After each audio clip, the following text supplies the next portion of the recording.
Hello hello hello everyone, आप सभी का स्वागत है हमारे हसलर्स बैच का जो हमारा दूसरा चैप्टर यानी पाइथन वाला टॉपिक स्टार्ट हो चुका है उसके सेकंड लेक्चर में।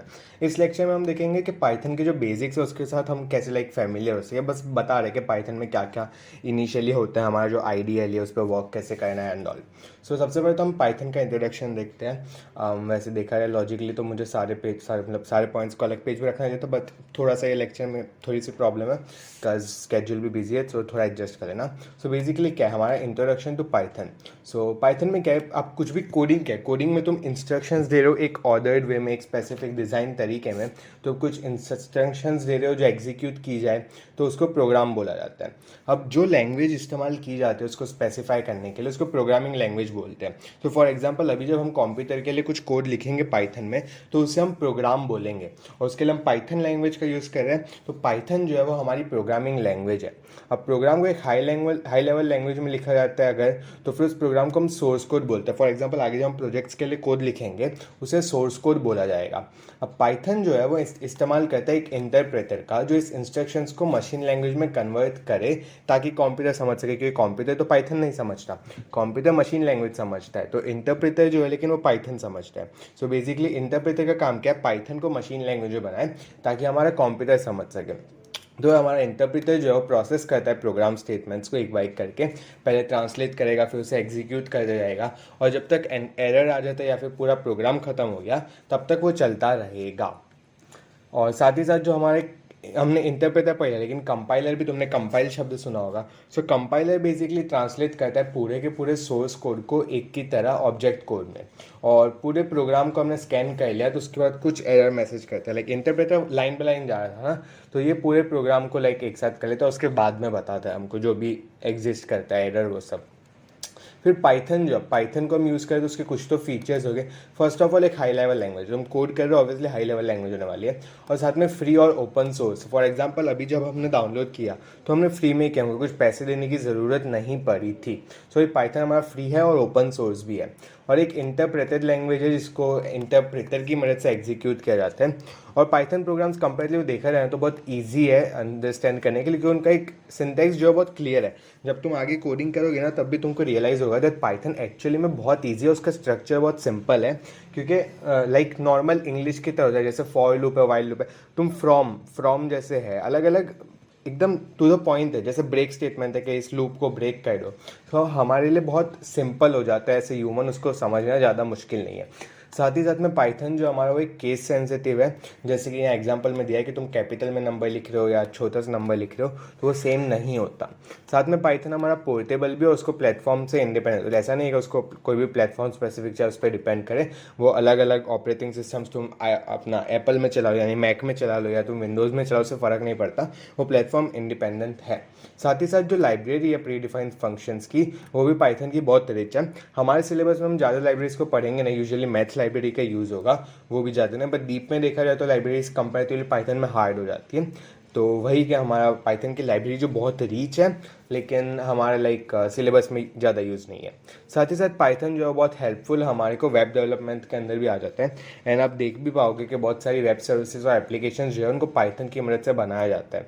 वैसे तो हमारा HTML CSS JavaScript mainly use होता है, बट पाइथन भी बहुत अच्छा रोल प्ले करता है। जैसे यहाँ पे बताया बहुत सारी वेब सर्विसेज और एप्लीकेशन है जिसमें पाइथन का यूज़ होता है। और साथ के मैं तुमको बताता पाइथन में एक चीज़ होती है विच इज़ कॉल्ड इंडेंटेशन, एक स्पेसिफिक स्पेस देना और नेस्टेड ब्लॉक्स बनाना, ये भी पाइथन के फीचर्स में आ जाता है। अब यहाँ पे ना पाइथन के एग्जीक्यूशन के वक्त हमारे पास दो मोड होते हैं, इंटरैक्टिव मोड और स्क्रिप्ट मोड। ये भी तुम लोग जब मैं तुमको हाउ टू डाउनलोड पाइथन बताया तो मैंने बताया था तुमको दो मोड है, एक इंटरैक्टिव मोड और एक स्क्रिप्ट मोड। अब इंटरैक्टिव मोड का काम क्या होता है, वो तुमको अलाउ करता है एग्जीक्यूशन करना कोई भी इंडिविजुअल स्टेटमेंट का एकदम इंस्टेंटली, लाइक तुमने लिखा एंटर दबाया अगले स्टेटमेंट में वर्क कर जाएगा। जबकि स्क्रिप्ट मोड में ऐसा नहीं, स्क्रिप्ट मोड तुम्हें क्या कहता है कि तुम एक से ज़्यादा इंस्ट्रक्शंस लिख लो, पूरा अपना कोड लिख लो एंड फाइनली तुम उसको सेव करके एग्जीक्यूट करो। तो डिफरेंस देख लो, इंटरैक्टिव में एकदम इंस्टेंटेनियस हो रहा है जबकि स्क्रिप्ट में तुम सेव कर रहे हो। अगर तुमको कुछ याद करने का सब एक्सपीरियंस ऑब्वियसली याद हो जाएगा, बट इनिशियली ऐसे याद रखना है। तो इंटरैक्टिव में देखो इन है तो इंस्टेंटेनियस और स्क्रिप्ट में एस है तो सेव। फिर हम ये यहाँ पे इंटरैक्टिव मोड बताएं, जैसे यहाँ देखो यहाँ पे 1+2 लिखा एंड एंटर दबा दिया तो इंस्टेंटली नीचे आंसर आ गया। यहाँ पे हेलो +1 लिखा नीचे इंस्टेंटली हेलो वर्ल्ड आ गया। सो अब वही बताया कि इंटरेक्टिव मोड में हमको वर्क करने के लिए सिंपल सी ये जो 3 हमको ग्रेटर देन एरोज बताया ना, उसके बाद हमको जो भी लिखना है वो लिख सकते हैं हमारी स्टेटमेंट को, और जैसे हम एंटर बताएंगे हमको स्टेटमेंट एग्जीक्यूट हो जाएगी, रिजल्ट भी मिल जाएगा। जैसे यहाँ पे हमको 3 मिल गया। और इंटरेक्टिव मोड के अंदर वर्क करना कन्वीनियंट है अगर कोई भी सिंगल लाइन को टेस्ट करना है। फॉर एग्जांपल जब मैं इनिशियली करा था ना, तो जैसे एंड वाला सिंबल है वो हम रियल लाइफ में तो एंड की तरह यूज़ करते हैं, बट पाइथन के अंदर उसका मीनिंग डिफरेंट होता है। एंड वो मुझे इनिशियली ऐसा लाइक समझ नहीं आता, मैं हमेशा एग्जाम्पल्स यूज़ करता था। तो मैं इंटरेक्टिव मोड में आता था, फटाफट से 4 एंड 2 लिखता था, मुझे मेरा आंसर मिल जाता था। तो अगर सिंगल लाइन कोड को मुझे फटाफट टेस्ट करना है तो उसके लिए इंटरेक्टिव मोड कन्वीनियंट है। लेकिन साथ ही साथ इंटरेक्टिव मोड में वो भी है कि स्टेटमेंट्स को फ्यूचर यूज़ के लिए सेव नहीं कर सकते, एंड हमें उसी स्टेटमेंट्स को रीटाइप करना पड़ेगी। और फिर हमारा स्क्रिप्ट मोड में हम एक पाइथन प्रोग्राम लिख सकते हैं, एक फाइल के अंदर सेव कर सकते हैं, उसको इंटरप्रेटर का फिर इस्तेमाल करके उससे एग्जीक्यूट भी कर सकते हैं। अब पाइथन स्क्रिप्ट्स के लिए एक हर देखो जैसे HTML के लिए .html होता है, हर किसी का कुछ ना कुछ एक्सटेंशन होता है। तो पाइथन की जो फाइल होती है उसका एक्सटेंशन होता है .py। अब स्क्रिप्ट को एग्जीक्यूट करने के तरीके बताए। First of all file name लिख दो पाथ के साथ। दूसरा तरीका है कि वर्क करने के फाइल में जाओ, रन में जाओ, और रन मॉड्यूल में ये मतलब बेसिक तुमने सेव किया ना फाइल, उसको एक्सेस करने के लिए, एंड उसको सेव करके तुम रन करोगे तो फिर तुमको मिल जाएगा। तुम पाइथन आइडियली खोलोगे ना, मैं तुम्हें जब कोड करेंगे तब बता भी दूंगा how to open script mode, उसको सेव करके कैसे रन करना है। एंड बस यही था हमारे इस लेक्चर में। इसके आगे और 2 चीज़ें which is L side and R side. वो एग्जैक्ट रुको हम सिलेबस में देखते हैं, जिसका मैं तुमको सिलेबस के PDF के साथ बता देता हूँ। सो यहाँ पे तुमको नीचे आते हैं L value and R value. So यहाँ पे सिंपल सी बातें ज़्यादा समझाने की ज़रूरत नहीं है। L is basically left and R is basically right. तो तुम कोई भी चीज़ लिखते हो ना, तो यहाँ पे इसको वापस हम स्लाइड्सों में अरे बिगिनिंग हो गया। सो यहाँ पे सपोज मैं लिखता हूँ a = 5। तो इसमें जो मेरा a है ना वो एक लेफ्ट वैल्यू यानी L वैल्यू है, और 5 जो है वो मेरी R वैल्यू है यानी राइट वैल्यू। सो जो लेफ्ट वैल्यू आपकी होती है ना वो वेरिएबल हो सकती है या चेंज हो सकता है, जबकि जो आपकी राइट वैल्यू वो कांस्टेंट है। जैसे 5 एक कांस्टेंट है, जबकि a है वो एक वेरिएबल है, इट कैन बी चेंज्ड। बस वही छोटी सी बात थी।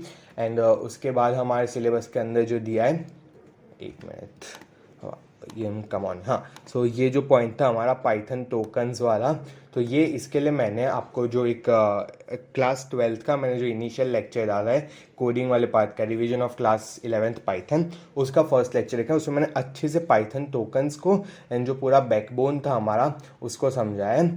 आगे भी आई थिंक हम ये जो चीज़ें नॉलेज ऑफ डेटा टाइप्स वो सबको भी सेम लेक्चर में कह लेंगे 11th 12th का, क्योंकि 12th का भी हम वही कर रहे हैं, रिवीजन ऑफ क्लास 11 पाइथन में उसमें डिटेल में ही कर रहा हूँ।